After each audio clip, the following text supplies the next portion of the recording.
to the Flex Podcast, episode 30. Got Keith back on. Got a lot of topics to go through, as always, usual. First thing, let's get into the NFL draft going on right now. We got the second round starting up today. First round was probably the most. This draft was probably the most interesting one going into it, I would say. Yeah, there wasn't a consensus number one pick. There was speculation that the Panthers or the Texans could trade up if they didn't want to take one of the two quarterbacks. It wasn't a slam dunk like some of the drafts we've had in the recent past. So I think that's what made it even more intriguing, because the top five was not a guarantee, and but it pretty much the top 7 or 8 pretty much went in order the way most people predicted. So there wasn't a lot of surprises early on. Were you surprised with the first round, the first pick? Bryce Young going to the Panthers? No, he was high on their list, but they were playing that poker face. They didn't want to give it away 100%. Some teams are so giddy about a pick, they don't even hide it. They say, this is the guy we're taking as soon as the clock strikes. So it wasn't a big surprise. I mean, he's probably the best rounded quarterback in all of college football. He has the most experience, and he has a ton of talent. They don't have a quarterback, so it would have been almost a shocker if they didn't. But they played it close to the vest, so you just weren't sure. Sometimes these teams overthink things, but he's a huge talent, and I think he'll make them better, right away. Anthony Richardson went to the Colts. I think that was a big steal. I said I put in my mock draft, I said he was either going to the Seahawks or if he dropped down, it would be the Buccaneers. But the Colts go at him. I think it was 4th pick. Overall, I think that was a big steal in the draft. I thought so too. That was a smart move by the Colts. That would have been interesting if he felt in the lap of Seattle if they would have taken him, because Pete Carroll is a very defensive-minded coach, and he really liked the corner that he drafted. Yeah. But the Colts, again, they're a team that they're desperate for quarterback. And after Richardson, really, other than one guy we're going to talk about here in a little while, there isn't a whole lot of other big-time quarterbacks that were left. So you could go a whole draft without getting a number one talent, and the Colts have a number one talent. So to me, it's a no-brainer. I like I think the Texans had probably the best night. I mean, they get the second pick, they pick C.J. Stroud, and then they come back, trade for the Cardinals pick, and then they turn around and get Will Anderson Jr. back-to-back. I think that was probably – no, I don't think anybody was expecting that. That trade up was, yeah. Yeah, that was very I forgot who they traded with, but that was a very shrewd move. Yeah, the Cardinals. Cardinals, yeah. And, the linebacker they got, you look at him, and he doesn't look like, Khalil Mack or something. Right. But he apparently first of all, he plays at Alabama. They don't have bad linebackers. No. And he just looks like a very steadying force. It could be a solid pro for 10 years. He could be the foundation of your defense. I liked. I think one of the big ones was, like you said earlier, the Seattle's pick, Devin Witherspoon. Yeah. From Illinois, I think. I can't. It might be something like that. But I mean, that was big. That dude reads the field perfect. I mean, I was watching some of his stats last night before the draft started. I mean, I think that was a really good pick. I think he was the first. Yeah, he was the first cornerback off the pick. But then. And then I saw the Ravens, so we were supposed to get Deonte Banks. That was a lot of hype going around him, Maryland cornerback. I mean, every mock draft had him going there. He even put out something on his Instagram met with the Ravens, all this stuff. So that was cool. Turn around, and then we go get Zay Flowers, who is an absolute underrated wide receiver in this draft, an absolute dog, and you add him with OBJ, Rashad Bateman, Duvernay, and then all of a sudden, right before this, I see we're trying to get Antonio Brown tweeted out something that he was coming out of retirement and was going to Baltimore. Don't know how that'll go. Well, I didn't know if that was an internet joke or Antonio Brown fooling around or be serious. He definitely put it on Twitter and it had him in a jersey. He was like, "Well, coming out of retirement, thanks Ravens flock," or something. Well, that would be something. Can you imagine the egos on that team if you have Beckham and Antonio Brown on the same team? And of course they still have Mark Andrews. Oh yeah. So they have talent. So the excuses for Lamar Jackson, hey, I don't come out as showing as one of the elite passers, pure passers, because I don't have the weapons. Now you have the weapons, and now you have the largest contract in NFL history. It's put up or shut up time. What is he, 1 in 3 lifetime in playoffs? 2 and 4. Yeah. 2 and 4. Yep. He needs to go deep into playoffs. Yep. There's no guarantee of a Super Bowl ever. But he needs to win a couple playoff games. with this unless they get marred by injuries, unless he gets injured, which will be a catastrophe. But if he gets injured, it's Baltimore. always like week 12 when when it counts. Right when you're on a run. So, I'm not trying to knock him. The guy, what is it, $185 million guaranteed, $260. So three of those years, he's definitely going to get it. So that's $60 million a year. Yep. You better produce because now you have weapons, and especially if Brown comes out. Yeah. And if that is real, then that team is now all of a sudden loaded at the skill positions on offense. The only thing that kind of like, I wouldn't say bothers me, but kind of like looking at is, we signed OBJ for a 1-year deal. And then like let's just say we were to sign Antonio Brown. That would probably be another 1-year deal. The problem is we're signing – that's 2 wide receivers for 1-year deals. And then after this season, why would we sign OBJ to a long extension, Every other team he's been with, I think, the Rams was 2 years? Yeah, he's a 3 2-year years? guy. So, I don't know. We'll he see. gets disgruntled, and with his makeup and his attitude, he's not someone that's usually on your franchise for a long time. He has to have something new to go to, a new adventure. That's just him. Now, that could change because of the relationship with Jackson. If those two are as good of friends as they say, and they have, a lot of success together, that may change because, he's in the middle to late part of his career. So I'm sure he's looking for that Super Bowl too. Watch out for those Eagles because they stacked up yesterday. They all their picks, I think, were Georgia. They picked Jalen Carter with the 9th, and then Nolan Smith, who was very underrated defensive player coming in there at the 30th pick. So that team up front defensively, young, hungry, big, strong. I think it's all Georgia. I think remember they got Jordan Davis. Was that last year? Yeah, last year, Jordan Davis. So shoot, they're going to be ready to roll. The Eagles are the runaway favorite right now in the NFC, and as a Commanders fan, I hate to say that. It's almost like being in the NFC East. There's some good teams in that division, but the Eagles are they're the Tampa Bay of football. Yeah, right now. I mean, they're so loaded and they're so well coached, and Jalen Hurts is just getting started as one of the top tier quarterbacks in the NFL. And with that defense, they're going to be very, very tough. Well, and he got his contract of $255. Yeah, $255 he's million. Be able to eat for a couple days. He'll be okay. 100%. Miami also keep an eye on them. They've signed Jalen Ramsey over the offseason. They brought in some other top. I think they brought in another wide receiver, some stud players. That team's going to be definitely if they're going to win their division or they're going to be a wild card spot. The Jets. Aaron Rodgers gets traded to the Jets. No, I didn't hear. Yeah. No, I'm kidding. Definitely that. Well, and then so a lot of people forgot that Alan Lazard went over there before that. So you got a wide receiver that has that communication. And then what happens with Zach Wilson? That's a great question. Will he be the backup, or will he demand a trade, or will they? Well, he'll definitely be the backup, but he'd be a backup on most teams. Yeah. He doesn't think that, and that's great because you want to have that mentality. But I haven't been blown away by Zach Wilson so far from what I've seen. He might develop into an okay quarterback. But I don't think anybody's looking for him to be their franchise after seeing him. And,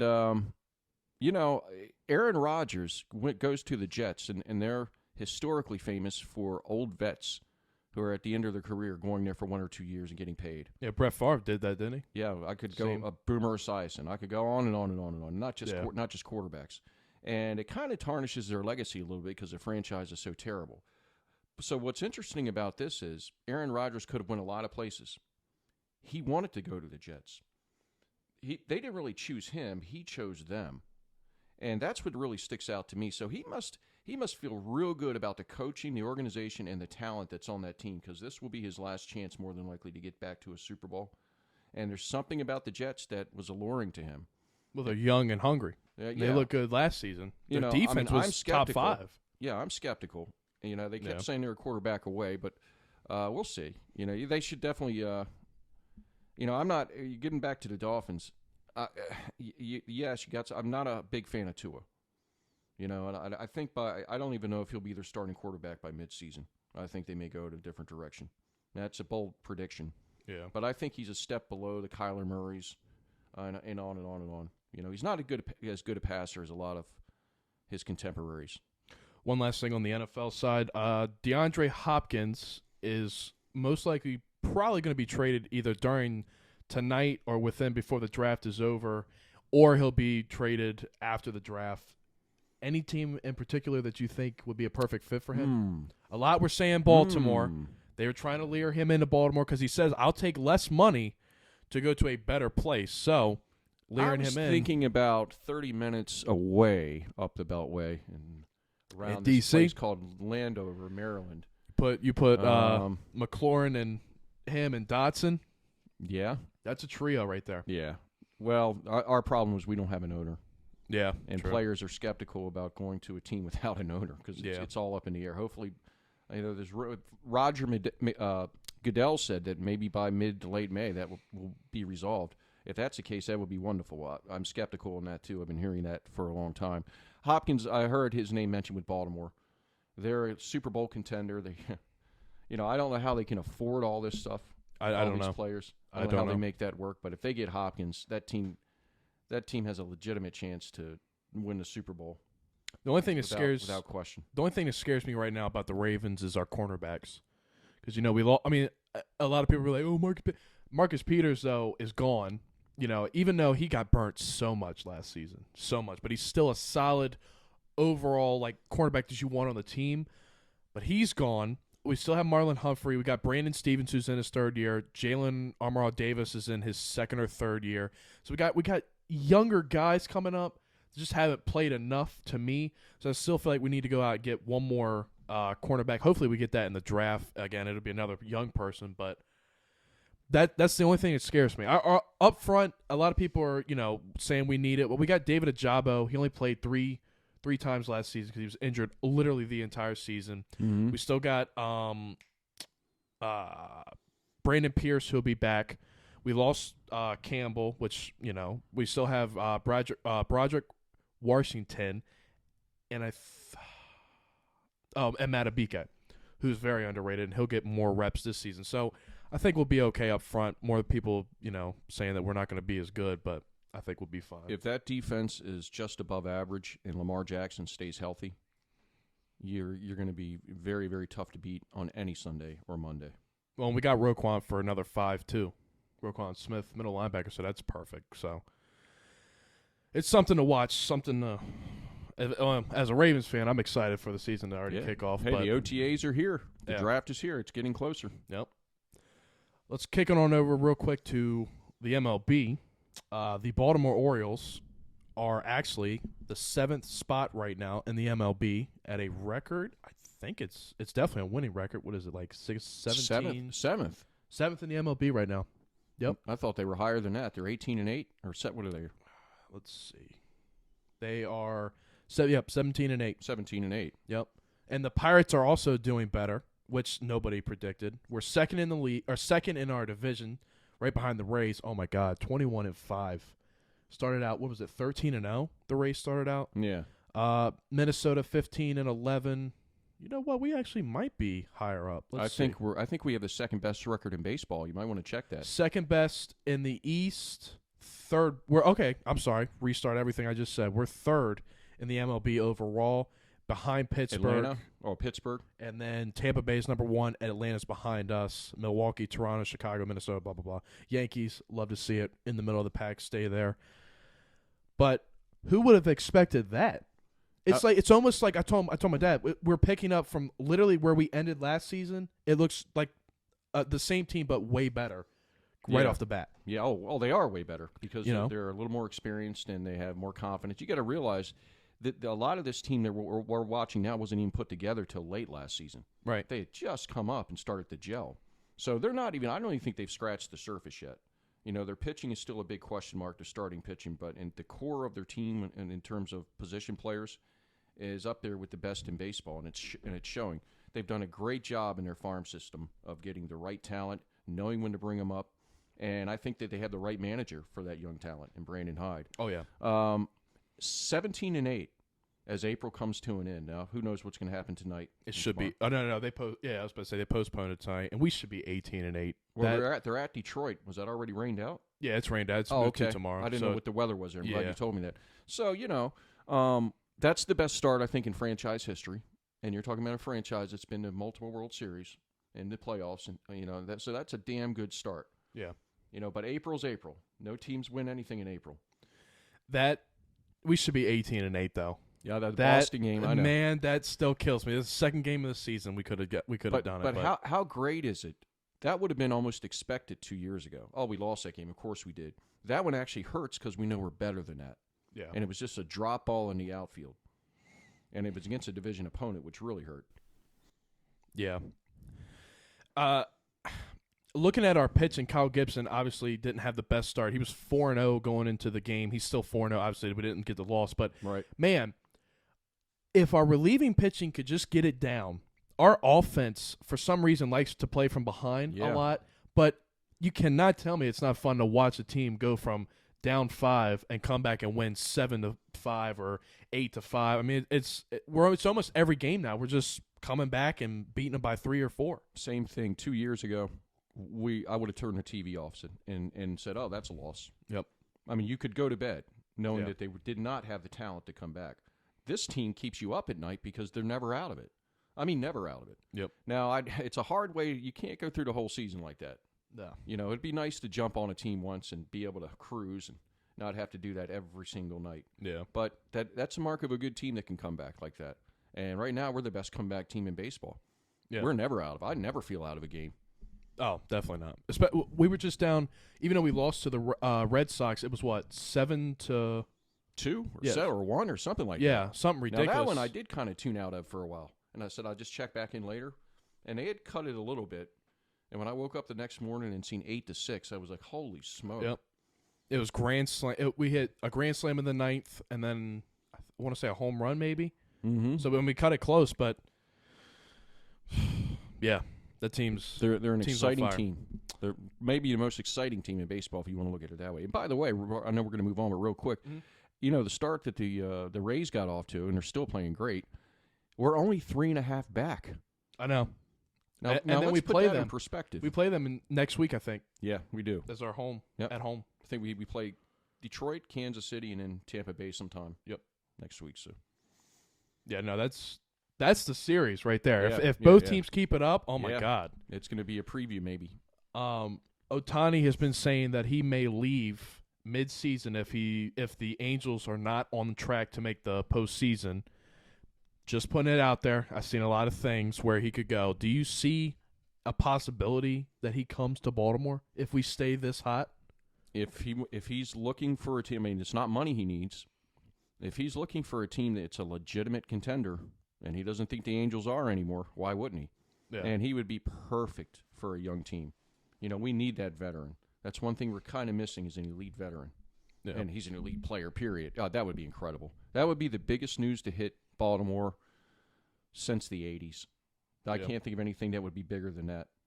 Our ticket sales would go ridiculous. It would be sold out. The attendance has been very good. Oh, yeah. I mean, it's nice to see the stands filled. Yeah. But if Ohtani came to the Orioles, that would be the talk of baseball. Forget Baltimore. That would be the story of the year. A lot of analysts have said, they were talking about him joining maybe the Mets.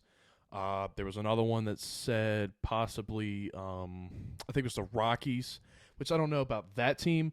But, shoot, coming over to Baltimore, he can pitch and hit and play outfield. He's a once-in-a-generation player, and a few guys have ever been able to do that. And there are plenty of baseball players that have been able to play both ways, and some of them are great. None of them have been as good doing both as Ohtani. There's maybe a handful in history that have been as good doing both. So you talked about our farming system. Obviously, we drafted Jackson Holliday it hadn't even been a full year yet. He has been showing off in single A. I think he went from the Showbirds and just recently got called up to, I don't know what the Showbirds are, below single A, I guess. I think so. Yeah. So I think he just got called up to single A, and they said he's been really looking really good. That's amazing. Joseph Ortiz got called up last night, hit a double, scored 2. Yeah. That was great to see. And, we've got Grayson Rodriguez is doing his thing. So this team, young, coming up, rising, looking good. Mountcastle's hitting the ball great. Rutschman is probably the best catcher in the league right now. I don't think there's anybody close to him. Yeah. And he gets on base. Yeah, and he's fast. Yeah. He's a fast catcher. Yeah. And and we have a veteran catcher, James McCann. He's been doing really good too. Great guy to have to give, Adley Rushman a day off or 2 days off. I have no problem with him behind the plate whatsoever. Yeah. And Gunnar Henderson, he's off to a slow start. Not every one of them's going to come up and burn the league up, but you see the talent. Yeah. I think patience is his thing. He looks anxious. Kind of like Santander. He's been, Now he's really starting to come on. Yeah, because he had a home run last night. Yeah. And then you got Cedric Mullins, who's just man, an absolute. It's better, especially with runners in scoring position. He's like, I think he's the highest on the team right now. So when him and Mateo get on, if you give him a single or a walk, you might as well give him a triple. Exactly, because they're going to steal the bases somehow. Yep. I think Mateo leads the league in steals. I think he was. Yeah, I haven't checked recently, probably. But yeah, it's just one last thing on the MLB. Fernando Tatis Jr. made his return to the Padres. That team is going to they got Joe Musgrove back now. I think the Padres have a chance to go probably all the way. If you look at their roster, I mean, Nelson Cruz, a little older, played fine with the Nationals last season. Tatis is back. Soto's there.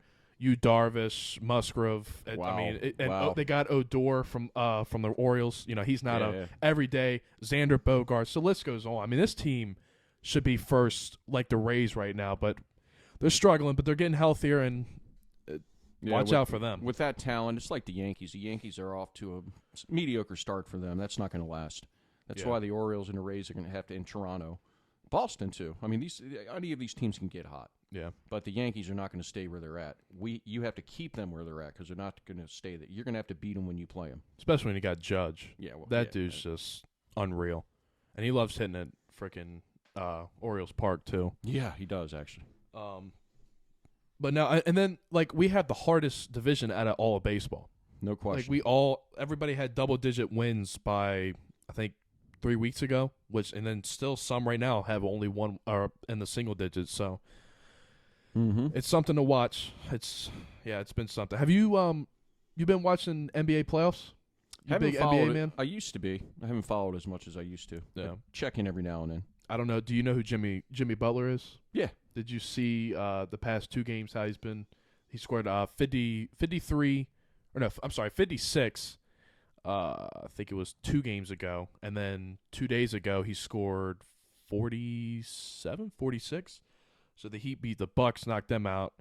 But no, a lot of people are like college basketball over NBA playoffs and stuff, but this NBA playoffs have been really good. Game-winning shots, comeback wins, fights, pushing, ejections, techs. Yeah, it's been fun. But so let's get to the political side. We've got President Joe Biden rerunning for president, unfortunately. We've got a battle for DeSantis and probably Trump. I think that's clear to say that we're going to see that at some point. Yeah. A lot of people have been saying DeSantis is going to sweep and get out of the way of Trump and let him go do his thing. But then also a lot of people are saying that Trump's going to just absolutely demolish Santos in the polls. What do you think? First of all, DeSantis isn't going anywhere. You think he's going to run? Oh, he's definitely going to run. Yeah, to me, he already is. He had a great record as governor of Florida. He really thinks that he can turn this thing around against Trump, and there's a long way to go between now and then. And Trump's under federal indictment. He's been arrested. Yeah. That's hovering over his head. Now, that doesn't hurt his core crowd. But, here's the thing. Here's the thing Republicans have to ask themselves. If you can't beat Joe Biden now, your party is you might as well just do away with your party. You're in trouble. I'm telling you on election day right now.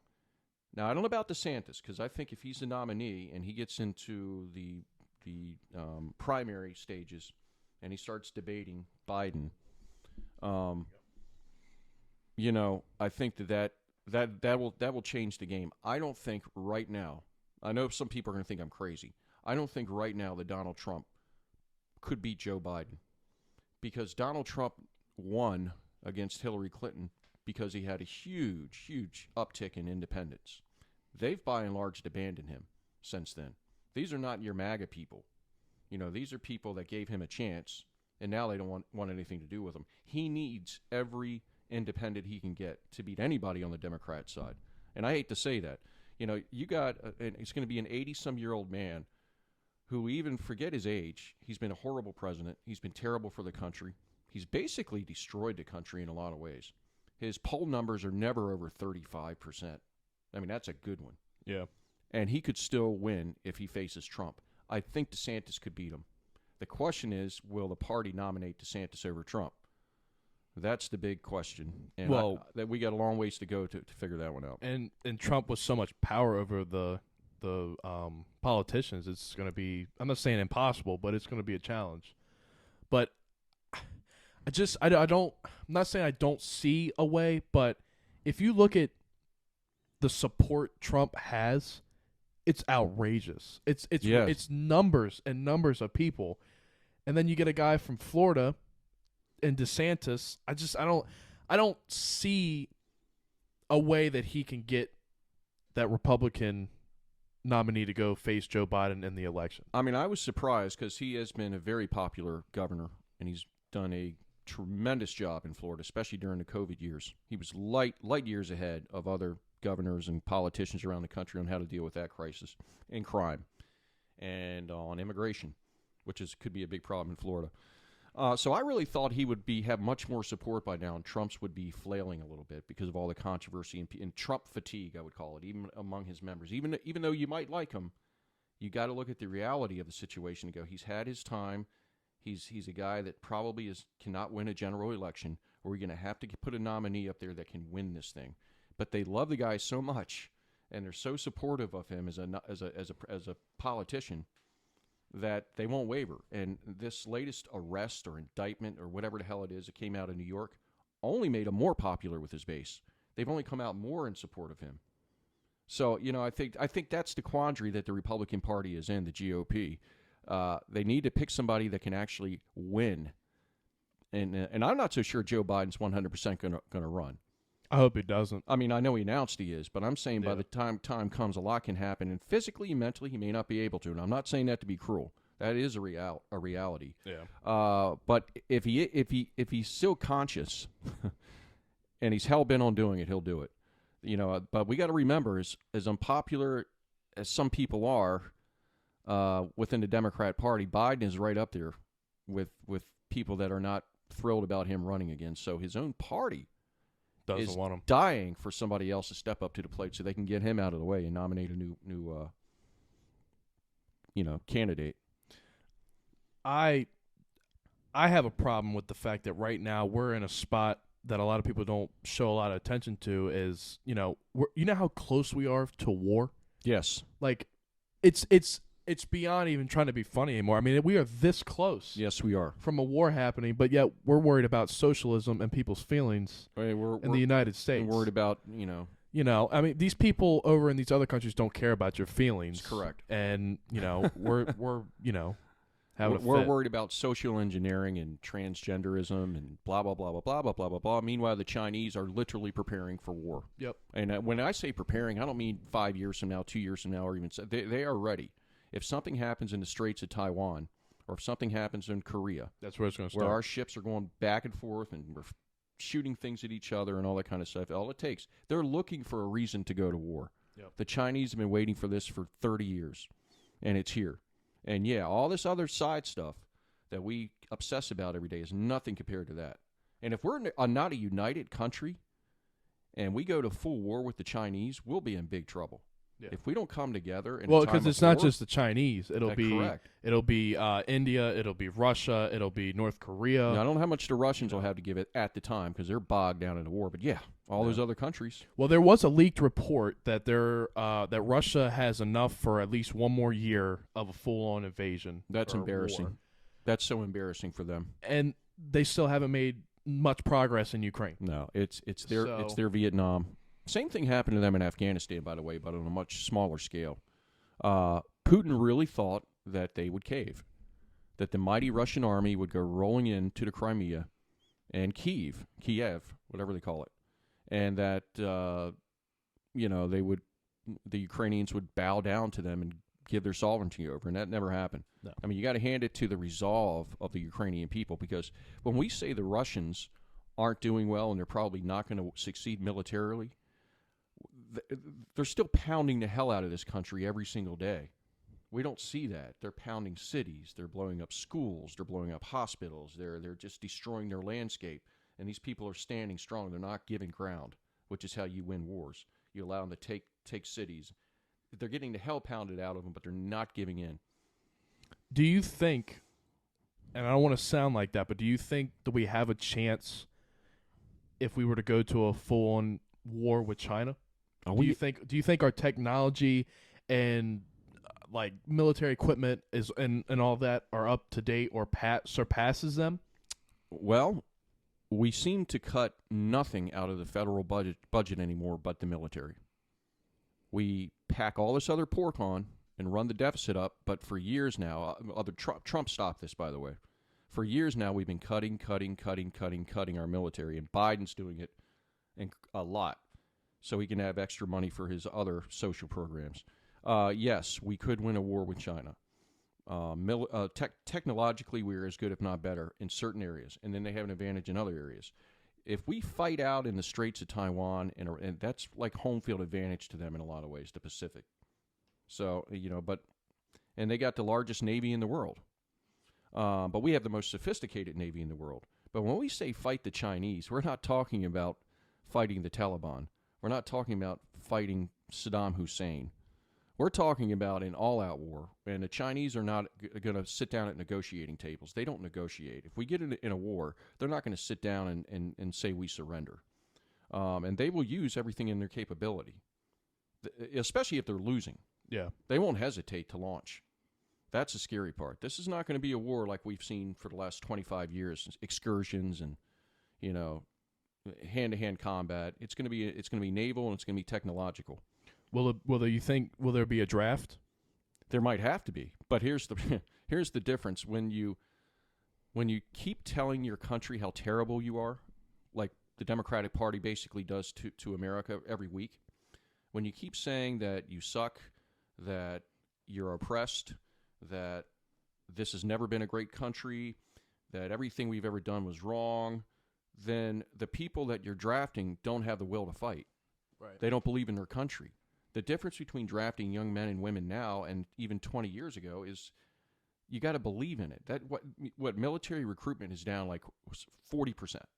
Yeah. It's a lot of reasons for that. One of them is our school system has been telling young people for ages that America is the reason for all the evil in the world.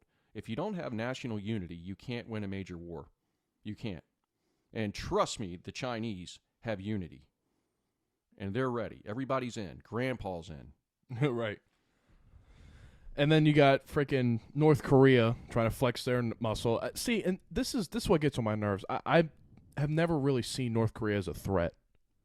They're really not. They're not a threat. They're kind of like a mosquito. They're just there. They won't go away. Yeah. But as soon as you kill them, they're gone. Well, the little fat kid over there. Right. He's a lot of bluster, and a lot of when you hear him threaten or he talks big, it's for his own people's sake, so he can look like this great leader. North Korea doesn't do anything without the Chinese permission. They're the Chinese little brother. Right. He can run his mouth, and he can say this, and he can threaten. Most of the world isn't. Look, they have nuclear weapons. You can't always dismiss him. The guy's crazy. Yeah. But the Chinese keep him under control, and but don't underestimate the North Koreans if they help out China, if they're involved with China, then they're a force. They're not just some weak little army now. That all their money, most of their country starves because all their money goes to their military. They don't care about their people. So, you can't underestimate him. But I think as a rogue leader in the world, just by himself, he wouldn't be much of a threat, except to South Korea, and then we'd be in a war.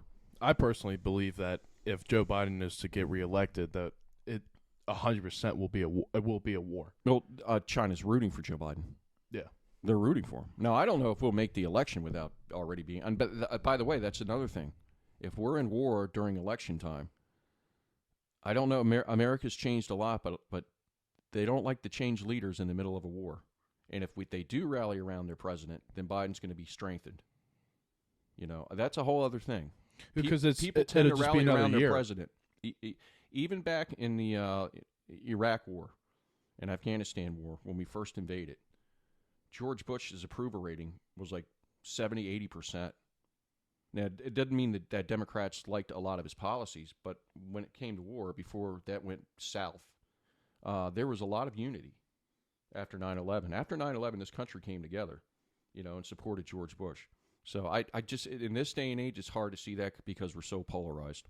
But you can't win a war if you're not united. If you don't have a common cause and you're not willing to fight, you won't win. I've been saying this recently.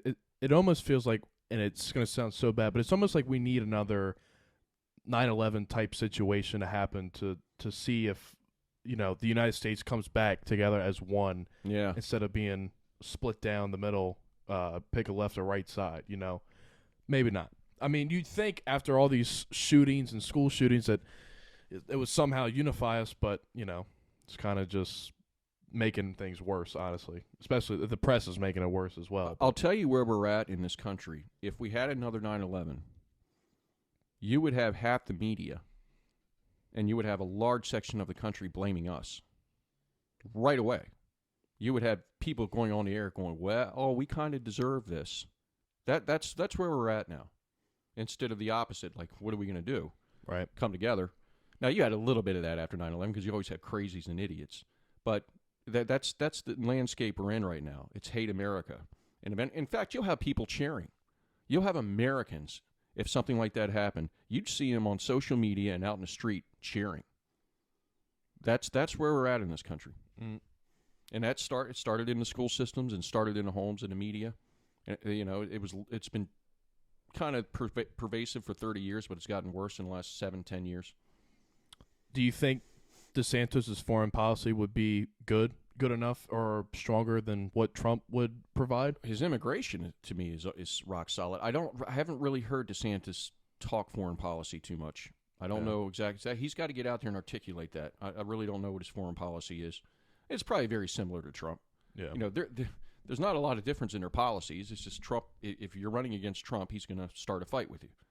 So it's going to be a personal thing. Yeah. If you really sit down and look at their policies, I don't think there's big differences at all. Well, I mean, when it comes to personal life, I think DeSantis has a good advantage over that because, I mean, we've seen all of Trump stuff. And it's not over yet. Right. It's not over. It's just beginning. It's just beginning with Trump. And stuff's going to come out weekly, But he's a survivor, and his base is still strong. There's not much he can do to lose his support. So he's got his core support. It's the independents, and his core cannot put him over. They're not large enough. There's not enough people. He needs independents to win. And as of right now, it doesn't look like he even has a third of that support that he had when he beat Hillary Clinton. Do you think there's anybody that could outbeat Joe Biden? Take Trump out of the scenario? No. I'm saying let's just say from the Democrat Party. Yeah, let's just say Biden drops out. Who do you think would be a perfect fit for? Man, I don't Democratic, know. Because I don't even. You got Robert Kennedy Jr., who's the only prominent name right now, and I don't think he has much going for him. He's a Kennedy, but other than that, the Democrat Party, it's like they don't want to offend their uncle or their grandfather. Right. Okay, they want him gone. They don't want him there, but they're not coming out and really blasting him. And there's nobody that's really stepped up and says, look at me, because we got to get rid of this guy. They're not doing that yet, but somebody's going to. But who's it going to be? I don't know. It's a sad situation. Definitely not Kamala. Yeah, well, unless something happens to Joe. Right. I don't know. It's been a mess. And we still got, 1 year left? Yeah. A year and let the fighting begin. 5 months, so it's going to be... I don't see how Biden's going to be able to do debates. He won't even hold a press conference. I can't remember the last time he answered questions. He doesn't. Yeah. Mr. I'm going to be the most transparent president in history. When he went to South Korea, he got caught with cards with questions on it that he knew the media was going to ask him. And I don't mean guessing, that literally it was the same question the media was getting ready to ask him. Like the L.A. Times helped him. So he's to that point now where he's got to walk around with cards to answer questions. He won't have the press conference, and his team is betting and Joe Biden's betting that, so what? Most Americans don't care about that right now. That's just an inside media thing. They don't care about that. They care about all the other issues. So we can skate on by with that and not have to worry about it until we get to the primaries. But then he's going to have to answer questions, and that's going to be a big problem. Do you think there's a possible way, and a lot of people are like, no, they're going to shut it down immediately, but do you see a way that an independent could really boost his name in this year's election? Next year's election coming up? There's always one that pops up, but it's hard to see, Because there's a lot of, like Cuomo, Chris Cuomo with his show, he's always been pushing the independents. So I could see him get back in one of the top guys. I mean, I'm not saying win the election. I'm just saying make some noise. Yeah, get the numbers up. So maybe in 2028. Yeah. The problem with a third party candidate that gets some popularity, say he gets 15 or 20% of the vote, which is a hell of a lot of people, is that because we're so divided in this country now, there are no clear cut winners.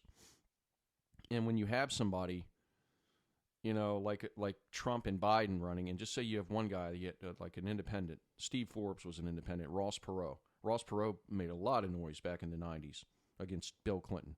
And he's the reason that George Bush Sr. lost, because he was a fairly conservative guy.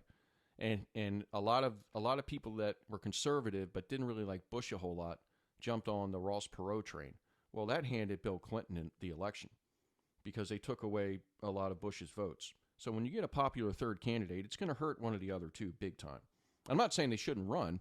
I mean, I would love to see an independent jump in there and make some noise, bring some common sense. But it really hurts one or the other. And in this situation, if it's Trump and Biden, it would hurt Trump because he needs those independents. So real quick before we wrap up, let's break down two scenarios. If it's Biden versus Trump again, you personally, who do you believe will get it done? Do you think it'll be a repeat for Biden? Or do you think people have had enough? We understand that this is just a socialism, socialism president that's not going to fix anything, and they're going to go hop on the Trump train? Or do you think, we know what 4 years of this guy means, but we also know that, we didn't have the COVIDs and everything, but we're almost to war, but we're going to stay with Joe Biden. How about crime? Oh, crime skyrocketed. Immigration's been a disaster. Crime in the cities has never been worse, and it's not just we're going through a bad time. It's policies. It's policies of Democrat mayors, Democrat governors, and the Biden administration. The railroads. Letting repeat offenders out, letting murderers out, letting child molesters out, defund the police, on and on and on and on and on. In the cities around this country, San Francisco, Detroit, New York. New York had cleaned up their city greatly up the last 30 years. It's a nightmare now. People don't want to go there. That's another reason DeSantis is so popular. All these liberals in the Northeast that bitch about Republicans are moving out of their cities and going to Florida. Yeah. Because it's safer, it's cleaner, and the taxes are lower. So everything that they vote for, they run away from. It's a strange thing. Have you seen Miami's numbers recently? Miami was I think the numbers were they almost doubled LA. LA has dropped to be not a popular city. I mean, it's in California, but I mean, Miami has become not just Miami, Florida in itself, but I'm just saying Miami, that city has become like way big than what it used to be. Yeah. And back in the 80s, 90s, and early thousands, Miami's always been a popular place. It's beautiful. It's hot as hell. Yeah. But it was a major drug problems in the 80s and 90s. They were known for and it was a dangerous city. But they've cleaned it up, and now there's in the 50s and 60s, Miami was like a paradise to go to. They even put an Air Force base in there in Homestead. And that was if you watch old movies, really old movies, Miami was like, going to Cuba in America. But it became such crime-riddled in the 60s on up that it took years and years and years to clean it up. So Miami's had a resurgence. They've done a facelift, and they are doing good. And a lot of that's because of the leadership of the government, or the governor. But, I think it's the hypocrisy of looking at all these people that are fleeing to Florida that hate DeSantis and hate his policies are getting out of their own cities because of their own policies they voted for. So, Yeah. do I think that Biden? Are you asking me who could win? Who do you think the country would really vote for? I they would be the worst two candidates that we've ever had in our lifetime, and I'm saying I'm like speaking for America. Yeah. They would have to vote for the lesser of two evils, and I think that Biden would squeak it out because Trump is so damaged, and he'll have that legal stuff hanging over his head if he does. And I don't think he can get the independents back. In the blue states, remember, it's electoral college now. It's not popular vote. We all know that. Yeah. You got to win states. And I think Biden could pull out enough states. That's another reason DeSantis, if he's the nominee, he's going to win Florida. Oh, That's huge. and Texas. And if he gets Nikki Haley on his ticket as vice president, that he's hand him South Carolina.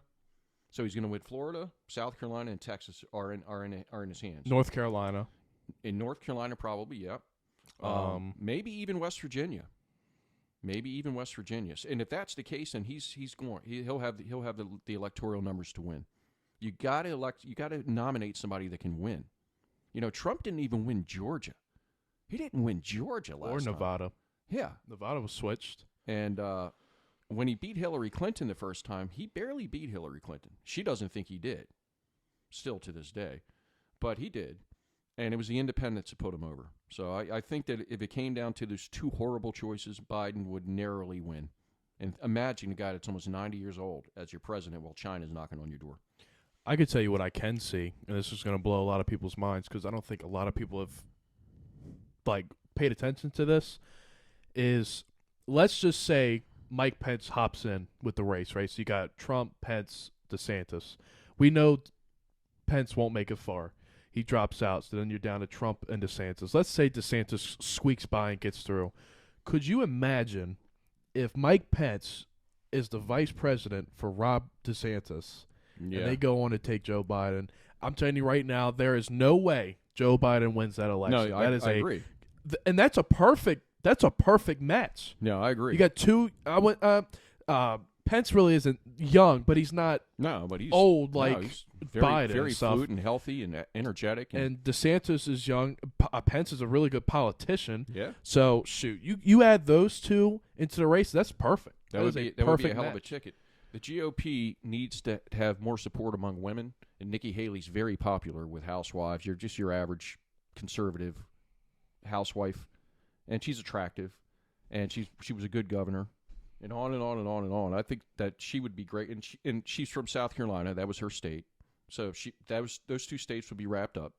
But Pence would be a great choice too. I just think that in this day and age, not to sound politically correct, but you gotta. I'm surprised Trump didn't have a female on his ticket, but he didn't. But Pence did fine. He got him over. But I think you have to have a female. Who would Trump even pick as his That's VP? a great question. Because I mean, That's a great question. Lori Greene? I mean, I couldn't even name somebody right off the bat because it's just. That's actually a really good question. Yeah. That would be the most intriguing thing to me. Yeah. Because he hasn't even said anything.